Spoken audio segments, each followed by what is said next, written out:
അതിർത്തിയിൽ സംഘർഷ സാധ്യത നിലനിൽക്കെ രാജ്യത്ത് മോക്ക് ഡ്രില്ലിനായി ഒരുക്കങ്ങൾ വിലയിരുത്തി കേന്ദ്ര ആഭ്യന്തര മന്ത്രാലയം.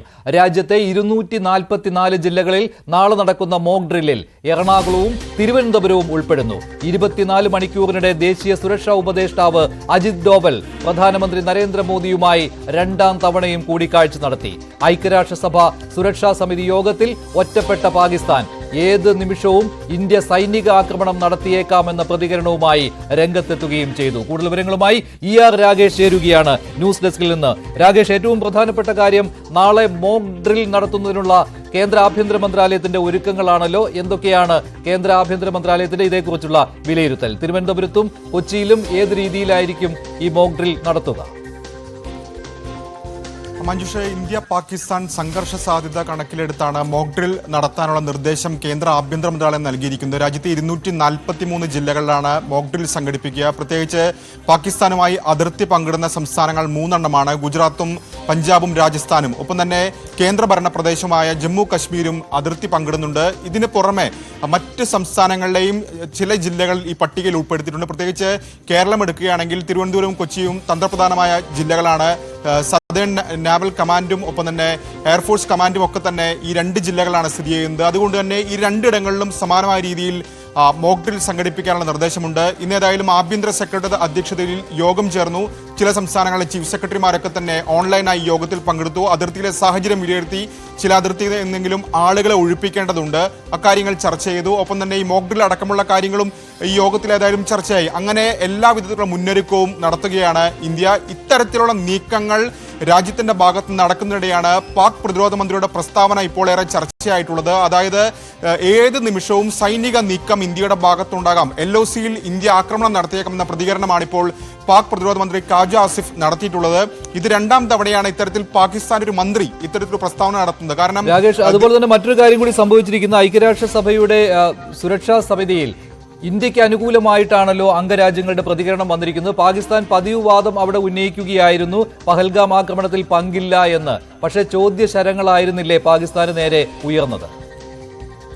അതെ മഞ്ജുഷ, പതിവ് വാദം പാകിസ്ഥാൻ ആവർത്തിച്ചു. പക്ഷേ പാകിസ്ഥാൻ ഒറ്റപ്പെടുന്ന സാഹചര്യമാണ് ഉണ്ടായത്. ഒന്ന്, ഏറ്റവും പ്രധാനമായും പാകിസ്ഥാന്റെ വാദങ്ങൾ അംഗരാജ്യങ്ങൾ അംഗീകരിച്ചില്ല എന്നുള്ളതാണ്. കൂടാതെ പാക് ആസ്ഥാനമായുള്ള ലഷ്കർ ഇ തോയ്ബയുടെ പങ്ക് ഇതിലെന്താണ്, പഹൽഗാം ആക്രമണത്തിൽ എന്താണെന്ന ചോദ്യം അംഗരാജ്യങ്ങൾ ഉന്നയിച്ചു. ഒപ്പം പാകിസ്ഥാൻ കഴിഞ്ഞ ദിവസങ്ങളുമായി പ്രകോപനം നടത്തുന്നുണ്ട്. 2 തവണ അവിടെ മിസൈൽ പരീക്ഷിച്ചു. അതിനെ അംഗങ്ങൾ ചോദ്യം ചെയ്തു. ഒപ്പം തന്നെ ആണവായുധം പ്രയോഗിക്കുമെന്ന പ്രസ്താവനകൾ പാകിസ്ഥാന്റെ നേതാക്കളുടെ ഭാഗത്തുണ്ടായി. അതിനെയും ചോദ്യം ചെയ്തു. അങ്ങനെ ഒറ്റപ്പെടുന്ന സാഹചര്യമാണ് ഇത്തരത്തിൽ സുരക്ഷാ കൗൺസിൽ യോഗത്തിൽ, സുരക്ഷാ സമിതി യോഗത്തിൽ പാകിസ്ഥാൻ ഉണ്ടായത്. ഏതായാലും ഒരു വശത്ത് ഇത്തരം നീക്കങ്ങളൊക്കെ പാകിസ്ഥാൻ നടത്തുമ്പോഴും മറുവശത്ത് ചില രാജ്യങ്ങളുടെയെങ്കിലും പിന്തുണ ഉറപ്പാക്കി ഇത്തരത്തിൽ ഇന്ത്യയുടെ ആക്രമണം ഉണ്ടാകാതിരിക്കാനുള്ള നീക്കങ്ങൾ കൂടി പാകിസ്ഥാന്റെ ഭാഗത്തുനിന്ന് ഈ ഘട്ടത്തിൽ നടത്തുന്നുണ്ട്. റഷ്യയുമായുള്ള കൂടിക്കാഴ്ചയൊക്കെ തന്നെ, റഷ്യൻ വിദേശകാര്യമന്ത്രിയുമായുള്ള ചർച്ചയൊക്കെ തന്നെ അതുമായി കൂട്ടി വായിക്കാവുന്നതാണ്. ശരി, രാകേഷാണ് വിവരങ്ങൾ നൽകിയത്. രാജ്യം തയ്യാറെടുക്കുകയാണ്. ഏത് നിമിഷവും അതിർത്തിയിൽ എന്തു വേണമെങ്കിലും സംഭവിക്കാം എന്നുള്ള ഒരു സ്ഥിതിയാണ് ഇപ്പോഴുള്ളത്. പഹൽഗാം ഭീകരാക്രമണത്തെ അപലപിച്ച് UN secretary general Antonio Guterres സാധാരണക്കാർക്ക് നേരെ നടക്കുന്ന ആക്രമണങ്ങളെ ഒരിക്കലും അംഗീകരിക്കാൻ കഴിയില്ല. ഇത്തരം സംഭവങ്ങളിൽ രാജ്യങ്ങൾ തമ്മിൽ സൈനിക നടപടികളിലേക്ക് കടക്കുന്നത് പരിഹാരമല്ലെന്നും ഇന്ത്യയും പാകിസ്ഥാനും സമാധാനം കൊണ്ടുവരാൻ ശ്രമിക്കണമെന്നും ഗുട്ടറസ് ആവശ്യപ്പെട്ടു. I understand the raw feelings following the awful terror attack in Pahalgam on 22 April. I once again strongly condemn that attack and extend my condolences to the families of the victims. Targeting civilians is unacceptable, and those responsible must be brought to justice through credible lawful means. It is also essential, especially at this critical hour, to avoid a military confrontation that could easily spin out of control. Now is the time for maximum restraint and stepping back from the brink. That has been my message in my ongoing outreach with both countries. Make no mistake, a military solution is no solution. And I offer my good offices to both governments in the service of peace. The United Nations stands ready to support any initiative that promotes de-escalation, diplomacy, and the renewed commitment to peace. മറ്റു വാർത്തകൾ കൂടി നോക്കാം. ദേവികുളം തെരഞ്ഞെടുപ്പ് കേസിൽ രാജയ്ക്കും CPM-നും ആശ്വാസം. രാജയ്ക്ക് MLA ആയി തുടരാം. സംവരണ മണ്ഡലത്തിൽ മത്സരിക്കാൻ രാജയ്ക്ക് യോഗ്യതയില്ലായിരുന്നുവെന്ന ഹൈക്കോടതി വിധി സുപ്രീം കോടതി റദ്ദാക്കി. കഴിഞ്ഞ 4 വർഷമായി തുടരുന്ന തെരഞ്ഞെടുപ്പ് കേസിലാണ് സുപ്രീം കോടതി തീർപ്പ് കൽപ്പിച്ചത്. രാജയ്ക്ക് സംവരണത്തിന് യോഗ്യതയുണ്ട്, MLA ആയി തുടരാം. 2023 മാർച്ച് 20-ന് MLA സ്ഥാനം റദ്ദാക്കിക്കൊണ്ട് ഹൈക്കോടതി പുറപ്പെടുവിച്ച വിധി സുപ്രീം കോടതി റദ്ദാക്കി. മതം മാറി ക്രിസ്തുമതം സ്വീകരിച്ച രാജയ്ക്ക് സംവരണ സീറ്റിൽ മത്സരിക്കാൻ അർഹതയില്ലെന്നായിരുന്നു എതിർകക്ഷി UDF സ്ഥാനാർത്ഥിയായിരുന്ന D. കുമാർ വാദിച്ചത്. അവിടെ എനിക്കെതിരെ വിധി വന്നാൽ പോലും ജനങ്ങളുടെ കോടതിയിൽ രാജ കുറ്റക്കാരൻ തന്നെയാണ് എന്നുള്ളതിൽ യാതൊരു മാറ്റവുമില്ല. അത് കൺവെന്റഡ് ക്രിസ്ത്യനാണ്. പട്ടികജാതിക്കാരൻ്റെ ഒരു സംവരണ സീറ്റിൽ മതം മാറിയ ഒരാൾ എങ്ങനെ മത്സരിക്കാൻ പറ്റും എന്നുള്ളതിനെക്കുറിച്ച് ജനങ്ങൾക്കിടയിൽ ആശയക്കുഴപ്പമുണ്ട്. അതുകൊണ്ട് രാജ പട്ടികജാതിക്കാരനല്ല എന്നുള്ളതിൽ ഞാൻ ഇപ്പോഴും ഉറച്ചു നിൽക്കുകയാണ്. അത് ജനങ്ങളെ ബോധ്യപ്പെടുത്തും.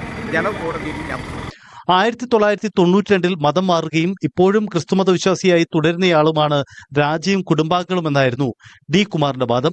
ഇത് സംബന്ധിച്ച നിരവധി തെളിവുകളും കോടതിയിൽ ഹാജരാക്കി. ഈ തെളിവുകൾ അംഗീകരിച്ചുകൊണ്ടാണ് നേരത്തെ ഹൈക്കോടതി രാജയുടെ തെരഞ്ഞെടുപ്പ് റദ്ദാക്കിയത്. എന്നാൽ 1940കളിൽ തമിഴ്നാട്ടിൽ നിന്നും കേരളത്തിലേക്ക് കുടിയേറിയ ഹിന്ദു പറയർ വിഭാഗക്കാരാണ് തങ്ങളെന്ന് രാജ സുപ്രീം കോടതിയിൽ വാദിച്ചു. പട്ടികജാതി നിയമം വരുന്നത് 1950കളിലാണ്. തമിഴ്നാട്ടിലെ സംവരണ വിഭാഗക്കാരായിരുന്ന തങ്ങൾക്ക് കേരളത്തിലും ഇതേ അവകാശമുണ്ടെന്നായിരുന്നു വാദം. തന്റെ മുത്തശ്ശി പുഷ്പം കണ്ണൻ ദേവൻ ഹിൽ പ്ലാന്റേഷൻസിൽ 1949 ജോലി ചെയ്തിരുന്നതിന്റെ രേഖകളും രാജ സുപ്രീം കോടതിയിൽ ഹാജരാക്കി. ഇത് അംഗീകരിച്ചുകൊണ്ടാണ് സുപ്രീം കോടതിയുടെ വിധി. S. രാജേന്ദ്രൻ പാർട്ടി വിട്ടതോടെ സംഘടനാ വെല്ലുവിളി നേരിടുന്ന ദേവികുളത്ത് ഉപതെരഞ്ഞെടുപ്പ് ഒഴിവാകുന്നത് രാജയ്ക്കും CPM-നും ഏറെ ആശ്വാസകരമാണ്. News desk, news 18. അധ്യക്ഷ സ്ഥാനത്ത് നിന്ന് മാറ്റാൻ ഡൽഹി കേന്ദ്രീകരിച്ച് ഗൂഢാലോചന നടന്നുവെന്ന വിലയിരുത്തലിൽ K. സുധാകരൻ. അപമാനിച്ച് ഇറക്കിവിടാനുള്ള നീക്കം നടത്തിയതിന് പിന്നിൽ സംസ്ഥാനത്തെ ഒരു പ്രമുഖ നേതാവും ഉൾപ്പെട്ടിട്ടുണ്ടെന്നാണ് സുധാകരൻ ക്യാമ്പിന്റെ നിലപാട്. ഇക്കാര്യങ്ങൾ തെളിവ് സഹിതം ഹൈക്കമാൻഡിനെ അറിയിക്കാൻ ഒരുങ്ങുകയാണ് KPCC അധ്യക്ഷനെന്നാണ് സൂചന. അതേസമയം അധ്യക്ഷ സ്ഥാനത്ത് സമ്മർദ്ദ നീക്കത്തിലൂടെ തുടരുന്ന സുധാകരന് മുന്നിൽ വെല്ലുവിളികളും ഏറെയാണ്. കേരളത്തിന്റെ ചുമതലയുള്ള AICC general secretary Deepa Das Munshi തന്നെ അധ്യക്ഷ സ്ഥാനത്ത് നിന്ന് മാറ്റണമെന്നാവശ്യപ്പെട്ട് ദേശീയ നേതൃത്വത്തിന് റിപ്പോർട്ട് നൽകിയത് സംസ്ഥാനത്തെ ഒരു പ്രമുഖ നേതാവിന്റെ സ്വാധീനത്തിന് വഴങ്ങിയെന്നാണ് K. സുധാകരന്റെ അനുമാനം. ഇതിന് പിന്നാലെ ഡൽഹി കേന്ദ്രീകരിച്ച് നടന്ന ഗൂഢാലോചനയാണ് നേതൃമാറ്റമെന്ന അഭ്യൂഹങ്ങൾക്ക് വഴിവെച്ചതെന്നാണ് സുധാകരന്റെ അടുത്ത വൃത്തങ്ങൾ നൽകുന്ന സൂചന. ഇത് സംബന്ധിച്ച തെളിവുകൾ കോൺഗ്രസ് ദേശീയ നേതൃത്വത്തിന് കൈമാറാൻ ഒരുങ്ങുകയാണ് KPCC അധ്യക്ഷൻ. അതേസമയം ഇന്ദിരാഭവനിൽ അധ്യക്ഷന്റെ അസാന്നിധ്യമുണ്ടെന്നും ഓഫീസിന്റെ പ്രവർത്തനങ്ങൾ സജീവമല്ലെന്നുമായിരുന്നു സുധാകരൻ വിരുദ്ധർ ഹൈക്കമാൻഡിനെ ധരിപ്പിച്ചത്. വരാനിരിക്കുന്ന നിയമസഭാ തെരഞ്ഞെടുപ്പിലെ ജീവൻ മരണ പോരാട്ടത്തിന് പാർട്ടിയെ സജ്ജമാക്കുകയാണ് നേതൃത്വത്തിന് മുന്നിലെ നിലവിലെ വെല്ലുവിളി. സാമുദായിക സമവാക്യങ്ങൾ ഉറപ്പുവരുത്തി പുനഃസംഘടനാ നടപടികൾ വേഗത്തിൽ പൂർത്തിയാക്കി തദ്ദേശ നിയമസഭാ തെരഞ്ഞെടുപ്പിന് മുന്നോടിയായി പാർട്ടിയെ ബൂത്ത് തലം മുതൽ ചലിപ്പിക്കുകയെന്ന പ്രധാന കടമ്പയാണ് K. സുധാകരന് മുന്നിലുള്ളത്. അധ്യക്ഷൻ കൈക്കൊള്ളേണ്ട നിർണായക തീരുമാനങ്ങളിൽ കൈകടത്താൻ പ്രത്യേക താൽപ്പര്യങ്ങളോടെ ഒപ്പം കൂടുന്ന KPCC ഭാരവാഹികളെയും പേഴ്സണൽ സ്റ്റാഫ് അംഗങ്ങളെയും അനുവദിക്കരുതെന്ന കർശന നിർദ്ദേശവും ദേശീയ നേതൃത്വം K. സുധാകരന് നൽകിയതായാണ് വിവരം. KPCC ഓഫീസിനെ ചലനാത്മകമാക്കാനും അധ്യക്ഷനെ സംഘടനാ കാര്യങ്ങളിൽ സഹായിക്കുന്നതിനുമായി അനുഭവ പരിചയവും പ്രൊഫഷണൽ വൈദഗ്ധ്യവുമുള്ള പ്രത്യേക സമിതിക്ക് രൂപം നൽകിയേക്കുമെന്നാണ് വിവരം. കണ്ണൂരിൽ നിന്നുള്ള ലോക്സഭാംഗമാണെങ്കിലും തെരഞ്ഞെടുപ്പ് പ്രവർത്തനങ്ങൾ ഏകോപിപ്പിക്കുന്നതിനായി തിരുവനന്തപുരത്ത് തന്നെ ശ്രദ്ധ കേന്ദ്രീകരിക്കാനാണ് ദേശീയ നേതൃത്വം K. സുധാകരന് നൽകിയിരിക്കുന്ന നിർദ്ദേശം. Dan Kurian, news 18, Thiruvananthapuram. KPCC അധ്യക്ഷ ചർച്ചയിൽ കത്തോലിക്ക സഭ ഇടപെട്ടുവെന്ന വാർത്ത തള്ളി ദീപിക. ആന്റണിയുടെ പേര് നിർദ്ദേശിച്ചുവെന്ന വാർത്തയാണ് ദീപിക തള്ളിയത്. കോൺഗ്രസ് നേതൃത്വത്തെ അതിരൂക്ഷമായി വിമർശിക്കുകയും ചെയ്യുന്നുണ്ട്. അധ്യക്ഷന്റെ മതമല്ല, പാർട്ടിയുടെ മതേതരത്വമാണ് പ്രധാനമെന്നും ദീപിക മുഖപ്രസംഗം എഴുതി. ആന്റണിയുടെ തട്ടകമായ ഈരാറ്റുപേട്ടയിൽ സേവ് കോൺഗ്രസ് എന്ന പേരിൽ പോസ്റ്ററുകൾ പതിച്ചു. K. സുധാകരൻ KPCC പ്രസിഡന്റായി തുടരട്ടെ എന്നാണ് പോസ്റ്ററിൽ ആവശ്യപ്പെട്ടിട്ടുള്ളത്. ഗവർണർക്കെതിരായ സുപ്രീം കോടതിയിലെ ഹർജികൾ കേരളം പിൻവലിക്കും. തമിഴ്നാട് സർക്കാരിന്റെ സമാനമായ ഹർജിയിൽ തീരുമാനമായ പശ്ചാത്തലത്തിലാണ് കേരളത്തിന്റെ നീക്കം. തമിഴ്നാടിന്റെ ഹർജിയിലെ വിധി സമാന കേസുകളിലെല്ലാം ബാധകമാണെന്നാണ് കേരളത്തിന്റെ നിലപാട്. കേരളം കേസുമായി മുന്നോട്ടു പോയാൽ കേന്ദ്രത്തിന് വീണ്ടും വാദം ഉന്നയിക്കുന്നതിന് അവസരം കിട്ടുമെന്നത് മുന്നിൽ കണ്ടാണ് കേരളത്തിന്റെ പുതിയ നീക്കം. ഹർജി പിൻവലിക്കുന്നതിനുള്ള അപേക്ഷ ഇന്ന് കോടതിയിൽ കേരളം ഫയൽ ചെയ്തു. എന്നാൽ കേരളത്തിന്റെ നീക്കത്തെ കേന്ദ്രം എതിർത്തു. കൂടുതൽ വിവരങ്ങളുമായി ടി ജി സജിത്ത് ചേരുകയാണ്. സജിത്ത്, കേന്ദ്രത്തിന്റെ ഒരു നീക്കമെന്ന് പറയുന്നത് ഈ കേസ് ഭരണഘടനാ ബെഞ്ചിലേക്ക് കൊണ്ടുപോവുക എന്നതാണല്ലോ. ഇത് കണ്ടറിഞ്ഞല്ലേ കേരളത്തിന്റെ ഈ പുതിയ തീരുമാനം? തീർച്ചയായും തന്ത്രപരമായ നീക്കമാണ് കേരളത്തിന്റെ ഭാഗത്തു നിന്നും നടക്കുന്നത്. കാരണം ഈ കേസിൽ വീണ്ടും നിലവിൽ തമിഴ്നാടിന്റെ ഹർജിയിൽ സുപ്രീം കോടതി വിധി പറഞ്ഞതാണ്. അതായത് സമാനമായ തർക്കം നേരിടുന്ന സംസ്ഥാനങ്ങൾക്കെല്ലാം ബാധകമാകുന്ന സുപ്രീം കോടതി വിധി അതാണ്. കേരളത്തിന്റെ ഹർജിയും സമാനമായ ഹർജി തന്നെയാണ് കേരളത്തിന്റെ ഹർജിയും കോടതിയുടെ പരിഗണനയിലാണ്. ഈ ഹർജി കോടതിയുടെ പരിഗണനയ്ക്ക് വരുമ്പോൾ സ്വാഭാവികമായും സുപ്രീം കോടതി നടത്തിയ ഈ തമിഴ്നാട് കേസിലടക്കം നടത്തിയ ആ വിധിയിൽ കേന്ദ്രത്തിന് പിന്നും തങ്ങളുടെ വാദം ഉന്നയിക്കാനുള്ള ഒരു സാഹചര്യം ഉണ്ടാവും. സ്വാഭാവികമായും അത് സുപ്രീം കോടതിയിൽ തർക്കമായി മാറുകയോ അല്ലെങ്കിൽ തമിഴ്നാടിന് അനുകൂലമായി വന്ന വിധിയിൽ തിരുത്തൽ വരുത്താനുള്ള സാധ്യതയോ ഉണ്ടാവാം. അത് മുന്നിൽ കണ്ടുകൂടിയാണ് ഇപ്പോൾ കേരളത്തിന്റെ നീക്കം. പക്ഷേ കേരളത്തിൽ ഇന്ന് ഫയൽ ചെയ്ത അപേക്ഷയിൽ സുപ്രീം കോടതി കേന്ദ്ര സർക്കാർ എതിർപ്പ് അറിയിച്ചിട്ടുണ്ട്. ഈ ഹർജി അങ്ങനെ പിൻവലിക്കാനാവില്ല എന്നതാണ് കേന്ദ്രത്തിന്റെ വാദം. ഇക്കാര്യത്തിൽ സുപ്രീം കോടതി എടുക്കുന്ന നിലപാട് നിർണായകമാണ്. എന്തായാലും തന്ത്രപരമായി തന്നെ ഈ വിഷയത്തെ കൈകാര്യം ചെയ്യാനാണ് കേരളത്തിന്റെ നീക്കം. ഇപ്പോൾ തമിഴ്നാട് വിഷയത്തിൽ സുപ്രീം കോടതി പറഞ്ഞിരിക്കുന്ന വിധി ഇതിൽ അന്തിമമാണ്. അത് എല്ലാ സംസ്ഥാനങ്ങൾക്കും ബാധകമാവുന്ന തരത്തിലേക്ക് നടപ്പിലാക്കുക, ഇതാണ് കേരളത്തിന്റെ നിലപാട്. ശരി, ടി ജി സജിത്താണ് വിവരങ്ങൾ. വിജിലൻസിന് കോടതിയുടെ ശകാരം. MR അജിത് കുമാറിനെതിരെയുള്ള അന്വേഷണ റിപ്പോർട്ട് നൽകാത്തതാണ് കോടതിയെ ചൊടിപ്പിച്ചത്. തിരുവനന്തപുരം വിജിലൻസ് കോടതിയാണ് വിജിലൻസിനെ ശകാരിച്ചത്. ഈ മാസം 12-ന് റിപ്പോർട്ട് നൽകാനും നിർദ്ദേശം നൽകിയിട്ടുണ്ട്. വിജിലൻസ് അന്വേഷണ റിപ്പോർട്ട് സർക്കാർ അംഗീകരിച്ചിരുന്നു. റിപ്പോർട്ട് സർക്കാരിന് കൈമാറി എന്നായിരുന്നു വിജിലൻസ് അഭിഭാഷകൻ കോടതിയെ അറിയിച്ചത്. ഇതേ തുടർന്നാണ് കോടതി വിജിലൻസിനെ ശകാരിച്ചത്.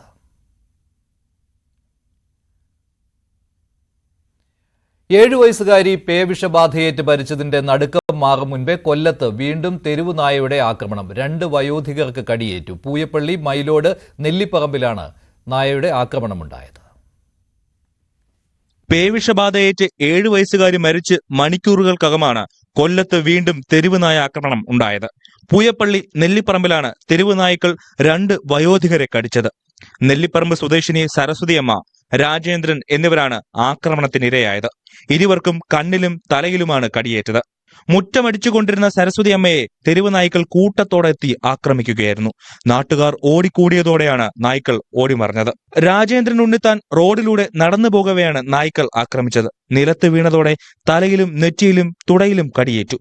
നിലവിളി കേട്ട് ഓടിയെത്തിയ നാട്ടുകാരാണ് രക്ഷിച്ചത്. പ്രദേശത്ത് നായശല്യം രൂക്ഷമാണ്. ന്യൂസ് 18 കൊട്ടാരക്കര. കൊല്ലത്ത് പേവിഷബാധയേറ്റ് 7 വയസ്സുകാരി മരിച്ച സംഭവത്തിൽ വാക്സിനേഷൻ വൈകിയെന്ന കുടുംബത്തിന്റെ പരാതി പരിശോധിക്കുമെന്ന് മന്ത്രി വീണ ജോർജ്. പ്രാഥമിക ആരോഗ്യ കേന്ദ്രത്തിൽ നിന്ന് റിപ്പോർട്ട് തേടിയിട്ടുണ്ടെന്നും മന്ത്രി പറഞ്ഞു. DHS നൽകിയ റിപ്പോർട്ടാണ്. പക്ഷേ കുഞ്ഞിൻ്റെ അമ്മ അങ്ങനെ പറഞ്ഞ സാഹചര്യത്തിൽ എന്താണെന്നുള്ളത് ഒന്നുകൂടി പരിശോധിക്കാൻ വേണ്ടിയിട്ട് ഞാൻ പറഞ്ഞിട്ടുണ്ട്. കാരണം നമ്മൾ ഈ കേസ് ഓരോ കേസും അതിൻ്റെ വിശദമായിട്ടുള്ളൊരു റിപ്പോർട്ട് തേടുമല്ലോ. അപ്പോൾ നേരത്തെ തന്നെ റിപ്പോർട്ട് തേടിയിരുന്നു. ആ റിപ്പോർട്ടിലും കുടുംബാരോഗ്യ കേന്ദ്രത്തിൽ നിന്ന് വാക്സിൻ എടുത്തു എന്നുള്ളതാണ്. പക്ഷേ കുഞ്ഞിൻ്റെ അമ്മ പറഞ്ഞ സാഹചര്യത്തിൽ എന്താണ് എന്നുള്ളത് പരിശോധിക്കാൻ പറഞ്ഞിട്ടുണ്ട്. ഇനി തൃശൂർ പൂരവിശേഷങ്ങൾ.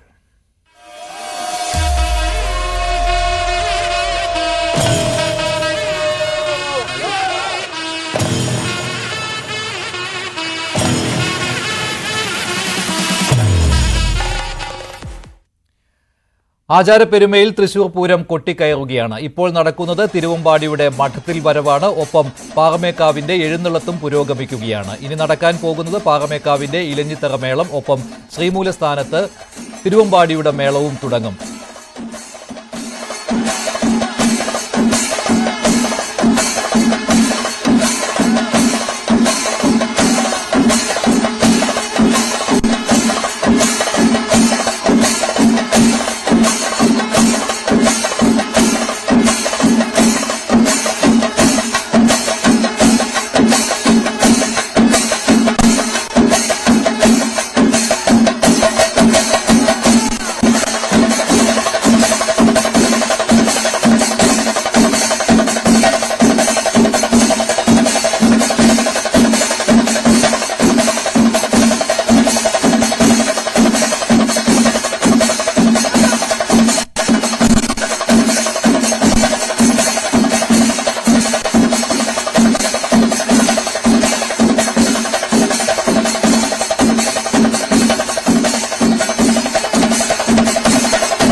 പൂരനഗരിയിൽ ഘടകപൂരങ്ങളുടെ പൂരങ്ങൾ കഴിയാറായി. അതോടൊപ്പം തന്നെ തിരുവമ്പാടിയുടെ പഞ്ചവാദ്യവും പാറമേക്കാവിന്റെ ചെമ്പട മേളവും പുരോഗമിക്കുകയാണ്. കൂടുതൽ വിവരങ്ങളുമായി CV അനുമോദ് ചേരുന്നു. അനുമോദ്, ഇനി എല്ലാവരും കാത്തിരിക്കുന്നത് പാറമേക്കാവിന്റെ പ്രസിദ്ധമായ ഇലഞ്ഞിത്തറ മേളത്തിനാണല്ലോ. പാറമേക്കാവിന്റെ എഴുന്നള്ളത്ത് വടക്കുംനാഥ ക്ഷേത്രത്തിലേക്ക് എത്താറായോ? എന്താണിപ്പോൾ പൂരനഗരിയിലെ വിശേഷങ്ങൾ? മഞ്ജുഷ, ഇനി വാദ്യഘോഷങ്ങളുടെ മണിക്കൂറുകളാണ്.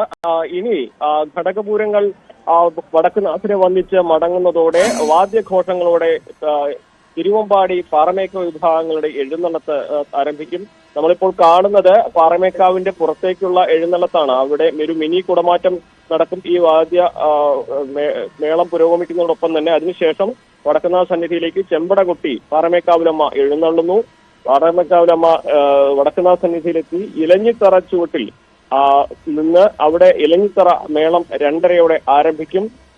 ഏറ്റവും പ്രധാനപ്പെട്ട കാര്യം, ലോകത്തിലെ തന്നെ ഏറ്റവും വലിയ സിംഫണിയാണ് ഈ ഇലഞ്ഞിത്തറ മേളം എന്നാണ് വിശേഷിപ്പിക്കുന്നത്. ഇത്രയും അധികം കലാകാരന്മാർ, 200-ലധികം കലാകാരന്മാരെ ഒരേ താളത്തിൽ, ഒരേ മനസ്സോടെ, ഒരേ വേഗത്തിൽ ഈ മേളം അവതരിപ്പിക്കുമ്പോൾ അത് ആ വടക്കുനാഥന്റെ മതിൽക്കെട്ടിനുള്ളിലായതുകൊണ്ട് തന്നെ അതുണ്ടാക്കുന്ന ആ ഒരു അനുഭൂതി അത് മറ്റെവിടെയും നമുക്ക് ആസ്വദിക്കാൻ കഴിയാത്തത്ര വിശേഷപ്പെട്ടതാണ്. അപ്പോൾ ഇലഞ്ഞിത്തറ മേളമാണ് ഇനിയുള്ള മണിക്കൂറുകളിൽ കാത്തിരിക്കുന്ന ഏറ്റവും പ്രധാനപ്പെട്ട ഒരു ആസ്വാദനത്തിന്റെ ഉള്ളത്. അതേസമയം തിരുവമ്പാടിയുടെ മഠത്തിൽ വരവും പഞ്ചവാദ്യവും പുരോഗമിക്കുന്നുണ്ട്. തിരുവമ്പാടിയുടെ എഴുന്നള്ളത്ത് ഇപ്പോൾ നടുവിലാൽ പരിസരത്തേക്ക് എത്തിക്കൊണ്ടിരിക്കുന്നു. അല്പസമയത്തിന് ശേഷം ഇവിടെ നിന്നും തിരുവമ്പാടിയും വടക്കുന്നാഥ സന്നിധിയിലേക്കുള്ള എഴുന്നള്ളത്ത് ആരംഭിക്കും. തുടർന്ന് വൈകുന്നേരം 4 മണിയോടെ 4:30 ഇലഞ്ഞിത്തറ മേളം അവസാനിപ്പിച്ച ശേഷം പാറമേക്കാവ് ഭഗവതി തെക്കോട്ടിറങ്ങുന്നു. പിന്നാലെ തിരുവമ്പാടി ഭഗവതിയും തെക്കോട്ടിറങ്ങുന്നു. അതിനുശേഷം ദൈവീക ദർഭ എന്ന് വിശേഷിപ്പിക്കുന്ന ഇരു ഭഗവതിമാരും മുഖാമുഖം കാണുന്ന സമയമാണ്. അതിനുശേഷം 5 മണിയോടെ കുടമാറ്റം ആരംഭിക്കും. എന്താണെങ്കിലും ചെറുപൂരങ്ങളുടെ ഒരു എഴുന്നള്ളത്ത് കഴിഞ്ഞതോടെ പൂരം അതിന്റെ 2ാം ഘട്ടത്തിലെ ആവേശത്തിലേക്ക് കടക്കുകയാണ്. ഇനി വാദ്യഘോഷങ്ങളുടെയും വർണ്ണങ്ങളുടെയും ആഘോഷത്തിന്റെ സമയമാണ്. ശരി, ഇപ്പോൾ കാണുന്നത് ഘടകപൂരങ്ങളുടെ എഴുന്നള്ളത്താണ്. അത് അവസാന ഘട്ടത്തിലേക്ക് അടുത്തിരിക്കുകയാണ്. മഠത്തിൽ വരവ് ഇതോടൊപ്പം തിരുവമ്പാടിയുടെ പുരോഗമിക്കുകയാണ്. അതോടൊപ്പം തന്നെയാണ് പാറമേക്കാവിന്റെ എഴുന്നള്ളത്ത്. ചെമ്പടയുടെ അകമ്പടിയോടെയാണ് പാറമേക്കാവിന്റെ എഴുന്നള്ളത്ത് നടക്കുന്നത്. പാറമേക്കാവ് ഭഗവതിയുടെ എഴുന്നള്ളത്ത് ശ്രീമൂലസ്ഥാനത്ത് എത്തിക്കഴിഞ്ഞാൽ ക്ഷേത്രത്തിനുള്ളിൽ നടക്കാൻ പോകുന്നത് ഇലഞ്ഞിത്തറ മേളമാണ്. അതേസമയത്ത് തന്നെ ശ്രീമൂലസ്ഥാനത്ത് തിരുവമ്പാടിയുടെ മേളവും ഉണ്ടാകും. അതിനുശേഷമാണ് തെക്കോട്ടിറക്കം, വൈകിട്ട് കുടമാറ്റവും.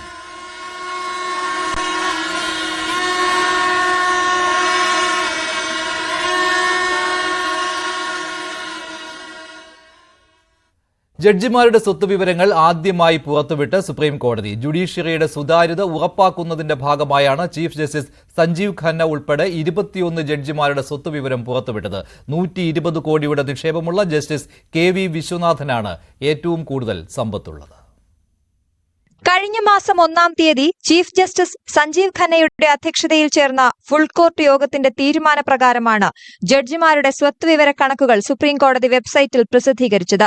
ഡൽഹി ഹൈക്കോടതി ജഡ്ജി ജസ്റ്റിസ് യശ്വന്ത് വർമ്മയുടെ ഔദ്യോഗിക വസതിയിൽ നിന്ന് പണം കണ്ടെടുത്തതുമായി ബന്ധപ്പെട്ട വിവാദങ്ങളുടെ പശ്ചാത്തലത്തിൽ ജുഡീഷ്യറിയുടെ വിശ്വാസ്യത ഉറപ്പാക്കുന്നതിന്റെ ഭാഗമായായിരുന്നു തീരുമാനം. സുപ്രീം കോടതിയിലെ 33 ജഡ്ജിമാരിൽ 21 പേരുടെ സ്വത്ത് വിവരങ്ങളാണ് പുറത്തുവിട്ടത്. ചീഫ് ജസ്റ്റിസ് സഞ്ജീവ് ഖന്നയ്ക്ക് പുറമെ മെയ് 14-ന് ചീഫ് ജസ്റ്റിസായി ചുമതലയേൽക്കുന്ന ജസ്റ്റിസ് BR ഗവായിയുടെ സ്വത്തുവിവരവും പ്രസിദ്ധീകരിച്ചിട്ടുണ്ട്. ചീഫ് ജസ്റ്റിസ് സഞ്ജീവ് ഖന്നയ്ക്ക് 55.25 ലക്ഷം രൂപയുടെ സ്ഥിര നിക്ഷേപമാണുള്ളത്. PPF-ൽ 1.06 കോടി രൂപയും പ്രോവിഡന്റ് ഫണ്ടിൽ 1,77,89,000 രൂപയുമുണ്ട്. ജസ്റ്റിസ് BR ഗവായിക്ക് മഹാരാഷ്ട്രയിലെ അമരാവതിയിൽ പാരമ്പര്യമായി ലഭിച്ച വീടും ഡൽഹിയിലും മുംബൈയിലും ഫ്ളാറ്റുമുണ്ട്.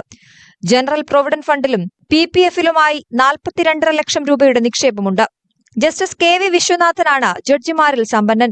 അഡീഷണൽ സോളിസിറ്റർ ജനറലും മുതിർന്ന അഭിഭാഷകനുമായ ജസ്റ്റിസ് KV വിശ്വനാഥന് 120 കോടി രൂപയുടെ നിക്ഷേപമുണ്ട്.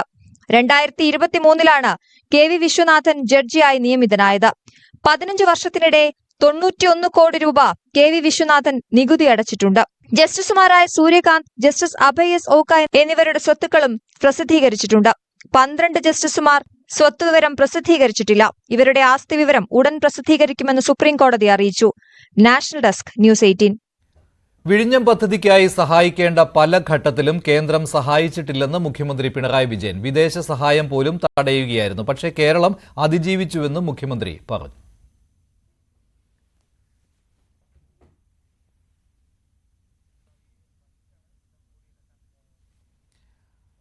ആത്മകഥാ വിവാദത്തിൽ DC ബുക്സിനെതിരെ തുടർ നിയമ നടപടികൾക്കില്ലെന്ന് EP ജയരാജൻ. DC ബുക്സ് തെറ്റ് സമ്മതിച്ചിട്ടുണ്ട്. ആരോടും പ്രതികാര മനോഭാവമില്ലെന്നും ജയരാജൻ വ്യക്തമാക്കി. ഞാൻ കേസ് കൊടുത്തതും പബ്ലിക് നോട്ടീസ് അയച്ചതാണ്. അതിനുള്ള മറുപടി അവർക്ക് വേണ്ടിയിട്ടുള്ള പ്രശ്നം കണ്ടുപിടിക്കില്ല. അവരതിൽ നല്ല നിലപാടാണ് ആ കത്തിൽ സ്വീകരിച്ചു കാണുന്നത്. അതുകൊണ്ട് അതിൻ്റെ മേലെ നിയമോപദേശം നമുക്ക് അത്രയും ഒരു വിഷയമായി കഴിഞ്ഞാൽ അത് ഒരു കോടതിയുടെ മുമ്പാകെയോ ഒരു മൂന്നാം ഘട്ട മുമ്പാകെയോ പോയാൽ അവർ നിരീക്ഷിക്കുമ്പോൾ അത് നമ്മളൊരു വാശി പിടിക്കുന്നവരെന്നുള്ള തോന്നുന്നുണ്ടായിരിക്കും. കൊച്ചിയിൽ സംവിധായകർ പ്രതികളായ കഞ്ചാവ് കേസിൽ ഇടനിലക്കാരനായുള്ള അന്വേഷണം തുടരുകയാണ്. കഞ്ചാവ് വിതരണം ചെയ്ത കൊച്ചി സ്വദേശിയെ ഇതുവരെയും എക്സൈസിന് കണ്ടെത്താൻ കഴിഞ്ഞിട്ടില്ല. കേസിൽ അറസ്റ്റ് ചെയ്ത് വിട്ടയച്ച സംവിധായകനും ഛായാഗ്രാഹകനുമായ സമീർ താഹിറിനെ ആവശ്യമെങ്കിൽ വീണ്ടും വിളിപ്പിക്കും. കേസ് അന്വേഷണം മുന്നോട്ട് പോകണമെങ്കിൽ സംവിധായകർക്ക് കഞ്ചാവ് നൽകിയ ആളെ ചോദ്യം ചെയ്യേണ്ടത് അനിവാര്യമാണ്. എന്നാൽ ഇയാളിലേക്ക് എത്താൻ ഇതുവരെയും അന്വേഷണ സംഘത്തിന് കഴിഞ്ഞിട്ടില്ല. സെലിബ്രിറ്റികൾക്ക് ലഹരി വസ്തുക്കൾ എത്തിച്ചു നൽകുന്ന കണ്ണിയിലെ പ്രധാനിയാണ് ഇയാളെന്നാണ് എക്സൈസ് കണക്കാക്കുന്നത്. വിൽപ്പനക്കാരനെ സംവിധായകർക്ക് പരിചയപ്പെടുത്തിയ ഇടനിലക്കാരനും കൂടുതലായൊന്നും ഇയാളെക്കുറിച്ച് അറിയില്ല. ഇടനിലക്കാരനെ ചോദ്യം ചെയ്തെങ്കിലും അറസ്റ്റ് രേഖപ്പെടുത്തിയിട്ടുമില്ല. കേസിൽ അറസ്റ്റ് ചെയ്ത് വിട്ടയച്ച സംവിധായകനും ഛായാഗ്രഹനുമായ സമീർ താഹിറിനെ ആവശ്യമെങ്കിൽ വീണ്ടും വിളിപ്പിക്കും. സമീറിന്റെ ഉടമസ്ഥതയിലുള്ളതാണ് മറൈൻ ഡ്രൈവിലെ ഫ്ളാറ്റ്. കഞ്ചാവ് ഉപയോഗം തനിക്കറിയില്ലായിരുന്നുവെന്നും എന്നാൽ തന്റെ അറിവോടെയാണ് സംവിധായകർ ഫ്ളാറ്റിൽ എത്തിയതെന്നുമാണ് സമീറിന്റെ മൊഴി. സംവിധായകരുടെ അടക്കം കേസിൽ ഇതുവരെ 4 അറസ്റ്റുകളാണ് രേഖപ്പെടുത്തിയിട്ടുള്ളത്. ന്യൂസ് 18 കൊച്ചി. തിരുവനന്തപുരം കാട്ടാക്കടയിൽ 10ാം ക്ലാസ് വിദ്യാർത്ഥി ആദിശേഖരനെ കാറിടിപ്പിച്ച് കൊലപ്പെടുത്തിയ കേസിൽ പ്രതിയായ പ്രിയരഞ്ജന് ജീവപര്യന്തം തടവ്, 10 ലക്ഷം രൂപ പിഴയും ഒടുക്കണം. തിരുവനന്തപുരം 6ാം അഡീഷണൽ സെഷൻസ് കോടതിയുടേതാണ് വിധി. ക്ഷേത്രമതിലിൽ പ്രതി മൂത്രമൊഴിച്ചത് ചോദ്യം ചെയ്തതിന്റെ പ്രതികാരമായിട്ടായിരുന്നു ഈ കൊലപാതകം. CCTV ദൃശ്യങ്ങളാണ് കേസ് തെളിയിക്കാൻ നിർണായകമായതെന്ന് ആദിശേഖരന്റെ അച്ഛൻ പ്രതികരിച്ചു. കൂടുതൽ വിവരങ്ങളുമായി VV വിനോദ് ചേരുകയാണ്. വിനോദ്, എന്തെല്ലാമാണ് വിധിയുടെ വിശദാംശങ്ങൾ?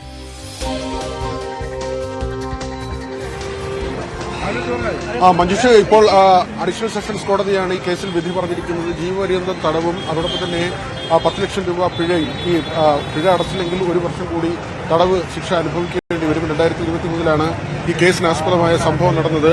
കാട്ടാക്കട പൂവച്ചലിലായിരുന്നു സംഭവം. 15 വയസ്സുകാരനെ, ആദിശേഖർ എന്ന 15 വയസ്സുകാരനെ ബന്ധു കൂടിയായ പ്രതി വാഹനമിടിച്ച് കൊലപ്പെടുത്തുകയായിരുന്നു. ഇത് CCTV ദൃശ്യങ്ങൾ പുറത്തു വന്നതോടുകൂടിയാണ് ഈ കൊലപാതകത്തിന്റെ ചുരുളഴിയുന്നത്. നേരത്തെ തന്നെ ഒരു സംശയം, അതായത് ആദ്യം ഈ അപകടം ഉണ്ടാകുന്നു, അതിനുശേഷം ആദ്യ ദിവസങ്ങളിൽ ഇത് സ്വാഭാവികമായി നടന്ന ഒരു അപകടം എന്ന കരുതലായിരുന്നു. പക്ഷേ പിന്നീട് ക്ഷേത്രത്തിന്റെ ഒരു ക്ഷേത്രമുണ്ട് പരിസരത്ത്, ആ ക്ഷേത്രത്തിലെ ഓഫീസുമായി ബന്ധപ്പെട്ടുള്ള CCTV ദൃശ്യം പരിശോധിക്കുന്നു. ആ പരിശോധനയിലാണ് ഇതൊരു കൊലപാതകമാണ്, ആസൂത്രിതമായ കൊലപാതകം എന്ന കാര്യം വ്യക്തമാകുന്നത്. ഇതിന് കാരണമായത് ഈ പ്രതി ക്ഷേത്ര പരിസരത്ത് മൂത്രമൊഴിച്ചു. ഈ കുട്ടി അത് ചോദ്യം ചെയ്തിരുന്നു. അത് കഴിഞ്ഞ് മാസങ്ങൾക്ക് ശേഷമാണ് കൊലപാതകം നടക്കുന്നത്. ഇതിനിടയിൽ തന്നെ കുട്ടിയെ ഒരിക്കൽ ശാരീരികമായി ഉപദ്രവിക്കുകയും ചെയ്തു. കുട്ടിയുടെ കൈ പിടിച്ച് തിരിച്ച് കുട്ടിയെ ഉപദ്രവിക്കാനാണ് ശ്രമിച്ചത്. അന്ന് ഒരു ബന്ധുവായ സ്ത്രീ കണ്ടിരുന്നു. അവർ കണ്ടതോടുകൂടി ആ സമയത്ത് കുട്ടിയെ വിടുകയായിരുന്നു. എന്നാൽ പിന്നീട് വീണ്ടും കുട്ടിയെ ആക്രമിക്കുക എന്നൊരു മനോനിലയിലേക്ക് പോയി. ഇയാൾ സ്ഥിരമായി മദ്യപിക്കുന്ന ശീലമുണ്ടായിരുന്നു. നഗരത്തിലാണ് നേരത്തെ താമസിച്ചിരുന്നത്. ഈ നാട്ടുകാരനാണ്, പൂവച്ചൽ സ്വദേശിയാണ്. ഇടയ്ക്ക് അവിടെ എത്തുകയും സുഹൃത്തുക്കളുമായി ചേർന്ന് മദ്യപിക്കുകയും ചെയ്യുന്ന രീതിയുണ്ട്. ഈ കൊലപാതകം നടന്ന ദിവസവും മദ്യപിച്ചിരുന്നു. ആ CCTV ദൃശ്യങ്ങൾ പുറത്തു വന്നതോടുകൂടിയാണ്, പ്രതി പോലും കരുതിയിരുന്നില്ല അവിടെ അങ്ങനെ ഒരു CCTV ഉണ്ട് എന്നുള്ള കാര്യം. ഒരു ഒഴിഞ്ഞ പ്രദേശമാണ്, ആ അമ്പലം മാത്രമാണ് ആ ഭാഗത്തുള്ളത്. അവിടുത്തെ ഓഫീസിനോട് ചേർന്നാണ് ഈ CCTV സ്ഥാപിച്ചിരുന്നത്. ആ CCTV ദൃശ്യങ്ങളിലാണ് കാര്യങ്ങൾ വ്യക്തമായത്. മാത്രമല്ല, ആദിശേഖരനെ ഇടിച്ചിട്ട ശേഷം തൊട്ട് പിന്നാലെ വന്നൊരു കാറിലാണ് ആശുപത്രിയിൽ എത്തിക്കാൻ വേണ്ടിയുള്ളൊരു ശ്രമം നടത്തിയത്. അപ്പോഴും ഈ പ്രതി പ്രിയരഞ്ജൻ സ്വന്തം വാഹനം മാറ്റിക്കൊടുക്കാതെ റോഡിൽ ഈ വാഹനം നിർത്തിയിടുകയായിരുന്നു. അതായത് പിന്നാലെ വന്ന വാഹനം കുട്ടിയുമായി ആശുപത്രിയിൽ എത്താതിരിക്കാനുള്ള ശ്രമം കൂടി ആ പ്രതി പ്രിയരഞ്ജന്റെ ഭാഗത്തു നിന്നുണ്ടായി. ഒരു കാര്യം കൂടി CCTV ദൃശ്യങ്ങളിൽ വ്യക്തമായിരുന്നു. ഇത് ബോധ്യപ്പെടുത്താൻ കോടതിയെ ബോധ്യപ്പെടുത്താൻ പ്രോസിക്യൂഷന് കഴിഞ്ഞു എന്നത് തന്നെയാണ് ഏറ്റവും പ്രധാനപ്പെട്ട കാര്യം. ശരി, വി വിനോദാണ് വിവരങ്ങൾ നൽകിയത്. ആദിശേഖർ കൊലപാതകത്തിൽ പ്രതി പ്രിയരഞ്ജന് ജീവപര്യന്തം തടവ്. തിരുവനന്തപുരം നന്ദൻകോട് കൂട്ടക്കൊലക്കേസിലെ വിധി മറ്റന്നാൾ. തിരുവനന്തപുരം അഡീഷണൽ സെഷൻസ് കോടതി 6 കേസ് പരിഗണിക്കുന്നത്. നന്ദൻകോടുള്ള വീട്ടിൽ മാതാപിതാക്കളും സഹോദരിയും ബന്ധുവും അടക്കം 4 പേരെയാണ് പ്രതി കേഡൽ ജിൻസൺ രാജ കൊലപ്പെടുത്തിയത്. 2017 ഏപ്രിൽ 9 പുലർച്ചെയാണ് പ്രൊഫസർ രാജ തങ്കം, ഭാര്യ ഡോക്ടർ ജീൻ പത്മ, മകൾ കരോലിൻ, ബന്ധു ലളിത എന്നിവരെ കൊല്ലപ്പെട്ട നിലയിൽ കണ്ടെത്തിയത്. ദുർമന്ത്രവാദത്തിന്റെ സ്വാധീനത്താൽ കൊലപാതകം നടത്തിയെന്നാണ് അന്വേഷണത്തിൽ കണ്ടെത്തിയത്. തീപിടുത്തമുണ്ടായ കോഴിക്കോട് മെഡിക്കൽ കോളേജ് ആശുപത്രിയിൽ സമ്പൂർണ്ണ ഫയർ ഓഡിറ്റ് നടത്തുമെന്ന് മന്ത്രി വീണ ജോർജ്. പരിശോധന കഴിയാതെ രോഗികളെ പ്രവേശിപ്പിച്ചതിൽ റിപ്പോർട്ട് തേടിയിട്ടുണ്ടെന്നും മന്ത്രി പറഞ്ഞു. MRI സ്കാനിംഗ് മെഷീനിന് വേണ്ടിയിട്ടുള്ള UPS റൂമിലാണ് പുക കണ്ടത്. അപ്പോൾ ആ ബഹുനില കെട്ടിടം പൂർണ്ണമായിട്ടും അവിടെ നിന്ന് ആളുകളെ ഒഴിപ്പിച്ചുകൊണ്ട് അവിടെ പരിശോധനകൾ നടക്കുകയാണ്. ആ പരിശോധന നടക്കുന്നതിനിടെയാണ് 6ാമത്തെ ഫ്ലോർ തൊറാസിക് സർജറിയുടെ ആ ഓപ്പറേഷൻ തിയേറ്റർ, അതിൽ സീലിംഗ് ലൈറ്റിൽ ഇത്തരത്തിലുള്ളൊരു ചെറിയ പുക കണ്ടത്. പരിശോധനകൾ നടത്തണമെന്നുള്ളത് തീരുമാനിച്ചതാണ്. പക്ഷേ ഇന്നലത്തെ ഒരു സാഹചര്യത്തിൽ കൂടി ഒരു കംപ്ലീറ്റ് ഫയർ ഓഡിറ്റ് കൂടി അവിടെ തീരുമാനിച്ചിട്ടുണ്ട്. കൈക്കൂലി കേസിൽ അറസ്റ്റിലായ Kochi corporation building inspector A സ്വപ്നയുടെ ചോദ്യം ചെയ്യൽ തുടരുകയാണ്. ഇവരെ 3 ദിവസത്തെ കസ്റ്റഡിയിലാണ് കിട്ടിയത്. കൈക്കൂലി പണം ഉപയോഗിച്ച് തൃശൂരിലും കൊച്ചിയിലും വീടും സ്ഥലവും വാങ്ങിയെന്നും കാർ വാങ്ങിയെന്നും മൊഴി നൽകിയിട്ടുണ്ട്. ഔദ്യോഗിക കാലയളവിൽ സ്വപ്ന വരവിൽ കവിഞ്ഞ സ്വത്ത് സമ്പാദിച്ചിട്ടുണ്ടോ എന്നാണ് പരിശോധിക്കുന്നത്. ഒപ്പം മുൻപ് നൽകിയ ബിൽഡിംഗ് പെർമിറ്റുകളുടെ രേഖകളിലും വിജിലൻസിന്റെ പരിശോധനയുണ്ടാവും. അനധികൃതമായി ഏതെങ്കിലും കെട്ടിടങ്ങൾക്ക് അനുമതി നൽകിയിട്ടുണ്ടെങ്കിൽ നടപടിക്ക് വിജിലൻസ് ശുപാർശ ചെയ്യും. ഓഫീസിനകത്ത് ഇവർക്കുള്ള സഹായികളെക്കുറിച്ചും പുറത്തുള്ള ഇവരുടെ ഏജന്റുമാരെക്കുറിച്ചും അന്വേഷണം നടത്തുന്നുണ്ട്. കൊല്ലത്ത് ട്രെയിനിൽ കയറുന്നതിനിടെ റെയിൽവേ ട്രാക്കിലേക്ക് വീണയാളെ സാഹസികമായി രക്ഷപ്പെടുത്തി ജീവനക്കാരൻ. കൊല്ലം റെയിൽവേ സ്റ്റേഷനിൽ ഇന്നലെ വൈകിട്ടാണ് സംഭവം. വഞ്ചിനാട് എക്സ്പ്രസിൽ പ്ലാറ്റ്ഫോമിന്റെ മറുവശത്ത് നിന്ന് കയറാൻ ശ്രമിക്കുമ്പോഴാണ് ശാസ്താംകോട്ട സ്വദേശി ട്രാക്കിലേക്ക് വീണത്.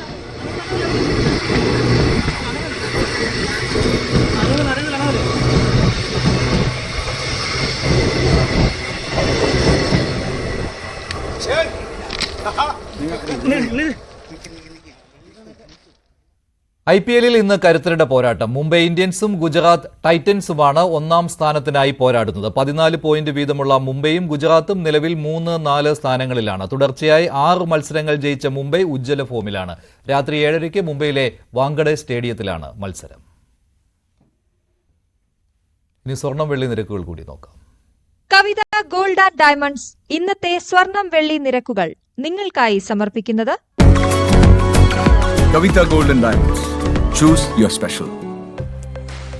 സ്വർണം 22 ക്യാരറ്റ് ഗ്രാമിന് 9,025, പവന് 72,200 രൂപ. 18 ക്യാരറ്റ് ഗ്രാമിന് 7,460, പവന് 59,680 രൂപ. വെള്ളി ഗ്രാമിന് 108, കിലോയ്ക്ക് 1,08,000 രൂപ. കവിത ഗോൾഡ് ആൻഡ് ഡയമണ്ട്സ് ഇന്നത്തെ സ്വർണം വെള്ളി നിരക്കുകൾ നിങ്ങൾക്കായി സമർപ്പിച്ചത് Kavitha gold and diamonds. Choose your special. ഇടവേളയ്ക്ക് ശേഷം സകലമാന കേരളം ആര്യ ചേരും.